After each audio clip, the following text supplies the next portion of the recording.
এটি কোনো সাধারণ চিহ্ন নয়, এটি ভগবান বিষ্ণুর আসল পদচিহ্ন।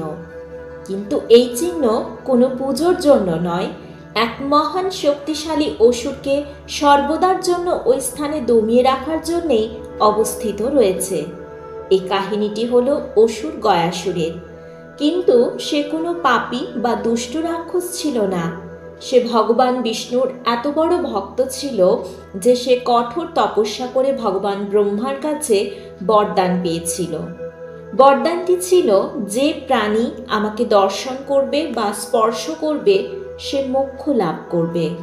এই বরদানটি এতটাই শক্তিশালী ছিল যে প্রত্যেকটি পাপী সোজা মোক্ষ লাভ করতে থাকে, স্বর্গ ও নরক খালি হতে থাকে এবং যমরাজের কাজও বন্ধ হয়ে যায়। যখন প্রকৃতি ভারসাম্য হারাতে থাকে তখন দেবতারা এক দিব্য ছলনার আশ্রয় নেন। দেবতারা গয়াসুরের পবিত্র শরীরের ওপর এক যজ্ঞ করার অনুমতি প্রার্থনা করেন। যখনই গয়াসুর শায়িত হন তখনই ব্রহ্মাজি মৃত্যু দেবতাকে আদেশ দেন যে তিনি যেন তার ক্ষেত্র থেকে এক বিশাল ধর্মশিলা নিয়ে আসেন ও গয়াসুরের দেহের ওপর যেন রেখে দেন। কিন্তু গয়াসুর তবুও নড়াচড়া করতে থাকেন।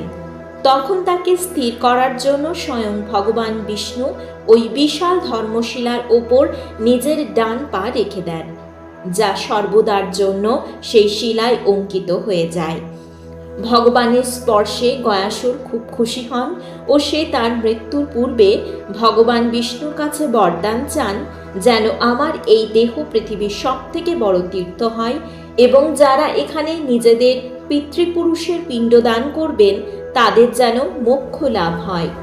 ভগবানের আশীর্বাদে গয়াসুরের সেই শরীর আজ বিহারের পবিত্র গয়া শহর ও যে স্থানে ভগবান বিষ্ণু পা রেখেছিলেন সেখানে আজ পবিত্র বিষ্ণুপদ মন্দির প্রতিষ্ঠিত আছে। এই ভিডিওটি দেখার জন্য আপনাদেরকে অসংখ্য ধন্যবাদ। নমস্কার।